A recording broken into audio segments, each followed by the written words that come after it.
member for Casey. Thank you, Speaker. Well, there's no doubt in Victoria we're being let down by lack of leadership at a federal level by the Albanese Labor Government and at a state level by the Allan Labor Government. And I experienced that firsthand with my family on Saturday night. After spending the day at the Lilydale show talking to locals, I went out for dinner at a local Thai restaurant with my wife and daughter.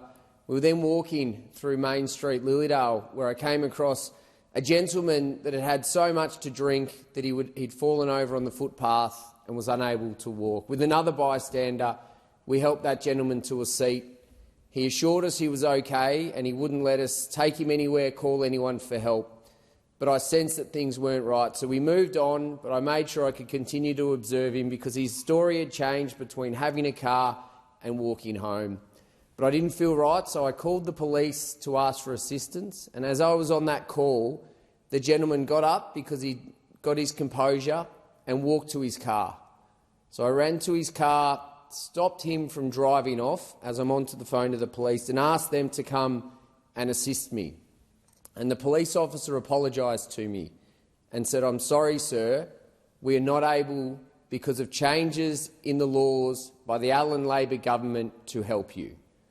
Unless this gentleman is drink driving or we can't come and intervene, you can call an ambulance." I explained he didn't need an ambulance, and she said, "Well, I'm sorry, the law has changed. There's nothing we can do to help."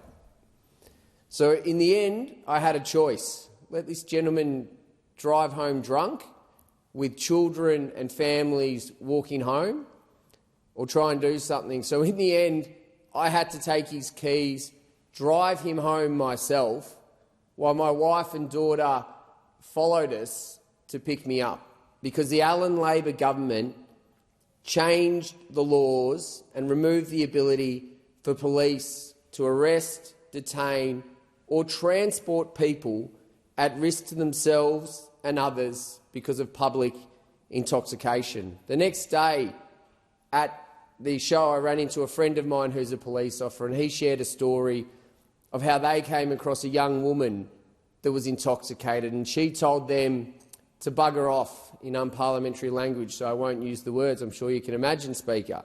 They had no choice but to leave that young, vulnerable, drunk lady because she didn't want assistance. And this is the reality of Victoria and the dangers that we are under. Young children. As I was driving this man home, I literally had to stop at a pedestrian crossing so two families could walk past after being at the show. Now imagine if this drunk driver was in that car. And that's what the Allan Labor Government have made happen in Victoria because of their law changes. And at the time of this change, the Victorian Liberal and Nationals, led by Shadow Minister for Police Brad Batten, sought to ensure our police retain their existing powers to keep Victorians safe in circumstances where alternative supports were not available. And Victorians have died because of this change. And Labor were warned of the shortcomings, and we're living with the tragic consequences now. But the Allan Labor Government must restore community safety powers to the Victorian Police.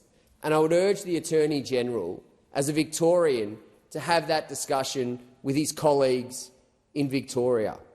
And we know as a federal coalition we need to do more. We can't make the states do anything, but we can make it an offence to use mobile phones and computer networks to cause an intimate partner or family member to fear for their personal safety, to track them using spyware or engage in coercive behaviours.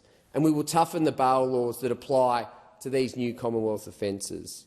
Because tackling crime in our communities also means tackling crime online. And there's been an uptick in young Australians committing, filming and uploading their crimes to social media. And local police have told me stories of young people posting their crimes online to get more views and increase their followers. And that's why a coalition government will make it an offence to post criminal acts online.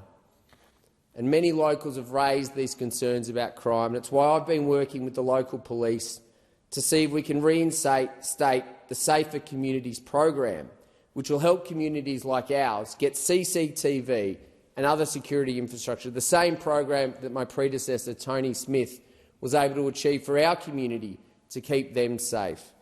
I lived it firsthand Speaker, the rules and laws that we make here in Australia and in Victoria have consequences for our community's safety.